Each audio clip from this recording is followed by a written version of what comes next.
right, over here on the left side of the map. Known in Korea as the Simpson Protoss, member of the team Prime. He is not a specific pro, but instead he is anypro Prime leader.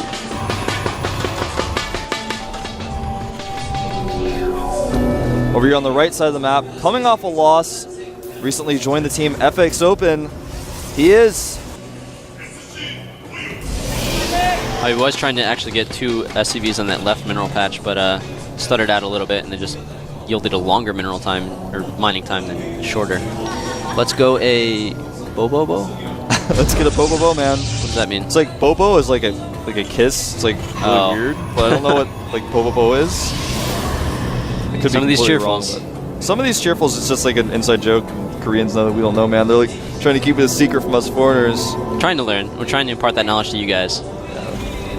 So, gas going up for SC is not going to do a one barracks expand or anything like that. Against Protoss, you see that there was this trend that was happening where people were liking that one barracks expand, and then Protosses were finding out how to do these really cool timing attacks to shut that down with Blink Stalkers. You see Taskar do that a lot. Yeah. But it's also, if you don't go for any really fast expansion as a Terran, you can punish a fast expansion of the Protoss, which a lot of Protoss were starting to do a little while ago. This is my favorite matchup to cast, actually, because I feel like there's so many different options that players can do. It's so interesting. So it's been my favorite matchup, even in Starcraft 1 days. Yeah, Starcraft 1 was so cool. A lot of Terran players, actually, myself included, in Starcraft 1 always hated PvT to play, but like to watch it, because the Terran always have to split all the siege tanks and stuff, and the Protoss would just be like 1-ang with his Arbiters and stuff. Yeah, like, oh. all his Zealots just constantly running in and I know dying. you Terrans who play Brewer know what I'm talking about, man. It's like so hard to deal with that late game Protoss army. You have to do so much more stuff than they do. Protoss Imba. Well, yeah, but the Terran army is so efficient. That's true. It'll be interesting to see if StarCraft 2 starts to trend towards that. At the moment for TVP, it is actually very similar. If a Protoss takes a base, the Terran can take a base. And you want to stay on even bases. But that's because the way that the armies are being used, it's a lot more bio at the moment, and this bio is almost as efficient as the Protoss units. So you don't need to have that like really strong, slow mech push from your siege tanks and whatever else. Reaper coming out for SC wants to get a little bit of extra scouting information. He's going to do the Reaper expand. Of course, after he makes that Reaper, he's going to be making Marauders to make sure he can hold that expand. SCV is going to come in here. Wants to check for where all the pylons are, so later when he wants to scout with the Reaper, he can see what's being hidden. Interestingly enough, we do have a sentry coming out for anypro. You don't normally see that if you're doing a Stargate build, so I may actually be wrong, Torch. Looks like he's going to do a 1-gate expand with 2 gas. Only Liquid Huck does that. Like, what is this? He didn't actually get to scout anything of what was going on with SC, did he? No, he does see the Reaper out now. So the Reaper is going to be able to take control of the Watchtower, but that is all it's going to be doing right now. That was a lucky probe. I can't believe that probe was able to stay alive, in fact, to the Reaper. Reaper was very friendly today. Yeah, he's like, alright, I'll let you get off this time, man. I'll see you on the Watchtower again, though. And he is actually going to the other Watchtower, so... Yeah, probe's like, well, can I take this one? Alright, for now. SC's checking all the locations for possible proxies. I really like this. Yeah, he did see only 1 gate was going up there, and he did see the 2 gas, so as you're saying, that usually indicates a more tech build. Yeah, it's not normal to 1-gate expand with 2 gas. There's a lot of interesting things you can do with it, and if you watch Huck play, PvT is actually the person who does it the most, and I think does it the best. You can actually watch him play against Marine King. Recently in OGSTL versus Prime, GSTL match by the VODs. I definitely recommend watching that game. You can see how he kind of pulls it off. And we'll see if anypro does it pretty similarly. So far, he's doing it very similarly, getting his Robo up after the 3 gates. And the Reaper is going to finally be able to go in here and scout this. He is going to be able to catch a few of these probes off if he does it quickly enough. Yep, he should be able to get 2 or 3 kills here. Yeah, the Sentry actually might be killed as well if he's not careful. He's going to go up into the main, maybe target down a few more probes. But 3 sentries there are going to be able to fight off the Reaper relatively easily. Only 2 health left on it. Might be able to get out. Nope, that Stalker's going to stop it. Yeah, I think he's not going to be able to escape. He has only seen the 1 gate. He hasn't seen what else is inside the base. Yeah, but he does want to try to keep the Reaper alive as long as possible. Get a little bit of extra scouting. Instead, he tried to get it out. It's not the best decision in that situation. Well, he saw 3 more sentries, which is kind of helpful. If you see that many sentries, you know there's at least more than 1 gate. You also know that your opponent hasn't been doing something crazy tech. Like, he's not going DTs or anything like that if he made that many sentries. Yeah, he's got to invest all of his gas into the sentries instead of tech. So SC has taken his natural now as well. So this is a pretty even game. Both these guys playing a macro-oriented style, neither really being that aggressive. The Reaper, of course, just scouting a little bit. The thing about anypro that worries me, though, is that he doesn't really know a lot about what his opponent is doing. He doesn't, but the observers are about to come out right now, and that observer is going across the map, is at the Xel'Naga Towers, and once it gets there, he will see the expansion going up, and he will be able to see that the starport's there as well, and hopefully he'll be able to see that the engineering bay is going on. Yeah, he's gonna... This is the scariest time for a Protoss who's doing a build like this, when you made the Robo, but you don't make a Robotics Bay. When that stim finishes and he comes with that attack with combat shields, which combat shields are about to finish up, if SC gets aggressive, he doesn't have any AoE units. He's got this gateway army. He's trying to upgrade it as quickly as possible with that Forge, researching +1 armor. But it's very, very difficult to hold that type of aggression without any Colossi. So it's going to be a scary time here for anypro. And in fact, the army is moving out. He will see this. He takes the Watchtower. The Reaper isn't guarding it because he was killed. But he does. The SCV is just letting him have it. Yeah, the SCV's like, oh, that's a probe over there. And there's one of those. Oh, actually, he's not. This is interesting. So he's leaving the probe there. That might actually be intentional. He's leaving the probe next to the tower, but he wasn't close enough to get the vision for it. And SC was actually able to sneak the army right past. Yeah, that's really weird how that turned out, but he does see it with the Observer now. This is going to be so hard for anypro to hold. There are 2 medevacs here. There's Stim, there's combat shields. These force fields are quite good. He was able to take off 2 Marines there and force the army to move around, but and finally does actually cut off part of it. More force fields going down to make sure that the army can't go in. However, there are 2 medevacs here. He can just elevator into the main if he wants to. Instead, he is going to stim and try to go in the front. That is a lot of Stalkers in a situation like this. It's going to be very, very close in this battle.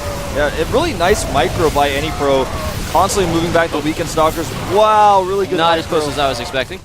Well, the thing is, the Marines took a lot of damage from the Zealots early on, and then the Stalkers were just barely able to clean them up. If he didn't have those Zealots there to tank damage at the beginning, that would have gone a lot differently. Yeah. No, anypro is actually, in anypro fashion, adding a bunch of gateways here. As he adds his Twilight Council, he wants to add a lot more gates before taking a third base so he can take that third base safely. He's also adding his robotics base. He's basically just adding everything that he can't support until he has a third base, but he's just doing it so that making sure, oh, well, if he attacks me, I want to make sure I can hold this. I want to have the extra gates. If I'm on cooldown, he attacks me. Yeah, and by having those extra gates, you don't actually need to use them constantly. You can wait until the army's moving out and then react to exactly what you see. It's a really nice maneuver. It requires a bit of extra minerals in the time, so it's not as efficient as possible, but that flexibility gives you a lot of power. Yeah, exactly. And it's like a Zerg player making a macro hatchery before taking a third base. It's just one of those things you do to just make sure that you can take it for sure. It's not taking a big risk when you take that base. SCV trying to get in there, but it did get slaughtered by that Immortal. He was like, I'm glad I wasn't wearing armor, or that Immortal would have killed me even faster. One shot. Oh, that would be terrible. Imagine if SCVs were armored units. How would the world be? I mean, they are kind of wearing armor. It's more of just a spacesuit. Light armor. Yeah. It's Elven. It's like chainmail SCV. Yeah. So the third is going up, as you were talking about. anypro is going to be able to get this up much faster. He's also getting the upgrades that he needs to be able to support a very strong army as soon as that third does get fully operational. The problem for anypro right now is that SC just has a lot more units because he's been essentially making units off of 5 barracks and a starport just constantly, whereas anypro spent a lot of time teching, powering up, adding more gates, taking this third base. He's going to start to catch up pretty soon, but right now SC has this very strong army he could be aggressive with. If SC continues to be passive, though, as he is right now, he is going to be in trouble in about 2 to 3 minutes. Yeah, he is trying to get Vikings out right now. He does have 4 at the moment, but with the Colossi coming out and the Zealots with speed, it's really going to hurt this Marauder force quite easily. There's only 4 medevacs as well, so if he forces enough stims before the actual fight gets started, those medevacs could really have a low amount of energy and not be able to heal the units that he really needs to. And looks like this army is going to be spotted. He is starting to get aggressive. Like I said, if he didn't, he would have been in a really tough spot. Now he is going to be able to do a decent amount of damage. Zealots do have charge. +2 armor isn't quite done yet. He may want to just buy himself a little bit more time. He's not bringing his Colossus with his army, which could be a big mistake. SC is splitting his army really well, preparing for this. It's going to be difficult for anypro to win this fight. He's 20 supply down right now. He's warping in some High Templar. Might want to make some Archons. Those Templar will be good to take out the medevacs if you can. This is the worst part. Oh man, this drop in his main is going to draw his army back. Then he's going to attack the third base at the same time. Here he goes, running forward. Nice splitting and nice micro by SC. The Zealots were at the back, so they're looking really bad for anypro. The Colossus falls, and that's going to be, this may actually end the game right here. Yeah, there's a really nice maneuver by SC to attack the front and the back at the same exact time. Those Vikings were exactly what he needed to fight down the Colossi. The Marauders are doing everything else. The Medevacs are staying up because there are no Templars to feedback them. The drop is still going on in the main, taking out a lot of probes here. Was able to take out some of the tech as well. Yeah, I think anypro just maybe made a few too many gateways, and he tried to go Templar and Colossi before his third base was up, and you know, this game is not going to go on much longer, to be blunt with you guys. No, it is 138 supply, 281. There's a lot more bio units for SC coming out. The main force still is not killed yet. However, these Zealots are going to be able to charge in and force it to run away a little bit, but the drop is still going on. Yeah, well... It was still going on. He's like, hey, I'm gonna feed this Marauder to the Sharks. It's like dropped a Marauder into 6 Zealots. They don't want to pay for his salary. It's like, wait a minute. I'm not entirely sure if this makes any sense.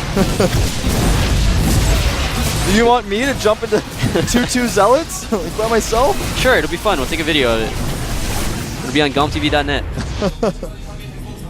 Very true, man. All right, so there is one medevac going on here with more Marauders. The rest of his force is going to be coming down from the bottom, so he's going to split his forces again, but flip where his main army is versus his drop. So anypro's making a few more Archons. He's got a ton of Zealots, actually, which are going to be pretty useful, but it's just not going to be enough. As a Protoss, you have to have a very solid mix of Stalkers and Zealots. High Templar or Sentries, depending on the timing. The Archons, of course, are good to have in there in the mix, but SC's got the gold base. Yeah, this gold is going to be huge. He did know that he has a much larger army at the standing time, so he is able to take a lot more aggressive of an expansion, take that gold base that's close to your opponent, and just get a ton of minerals. SC is going to be aggressive here again, moving forward. anypro might be able to hold this if he had Psystorm, maybe. Probably not still. But he doesn't even have Psystorm. He hasn't started because he doesn't have enough money. He's warping in those Archons to try to not die. He's down 54 supply. He's just not attacking for some reason, but, you know, like his teammate ASD last game, he just wants to play 100% safe. Yeah, and he knows that because he has the gold base and the third base of SC isn't even up yet, or anypro isn't up yet, he does have the time to be able to play it a lot more safe, get more ahead, get the upgrades he wants, get ghosts out. He saw that the Templar were made. He didn't know what the timing of the Psionic Storm was. It is actually not even researched yet. It's not even halfway. If he'd known that, then he probably would have been a lot more aggressive. Absolutely. And these Zealots are going to be on the high ground here. While there are units attacking them from the low ground, they're going to have to run all the way around this ramp to engage the army. Well, it looks like SC's not going to engage there. But he's just not attacking for some reason. He wants to be 100% safe, but he's actually giving anypro enough time to research Storm here. And if that Storm finishes, he might have a chance at not dying. It's still going to be very difficult to come back. He wants to use this drop, again like he did last time, to bait the units of anypro back. Yeah, he might actually be able to run in here and take out some of the tech units or tech buildings as well. He does have a ghost in this mix. In fact, he has 4 ghosts in this mix. That's a lot more ghosts than I thought. So if he gets off some good EMPs, yeah, a lot more than he needs, that's for sure. But Storm has just finished. He is going to be able to get a little bit off going here. There's 3 High Templar.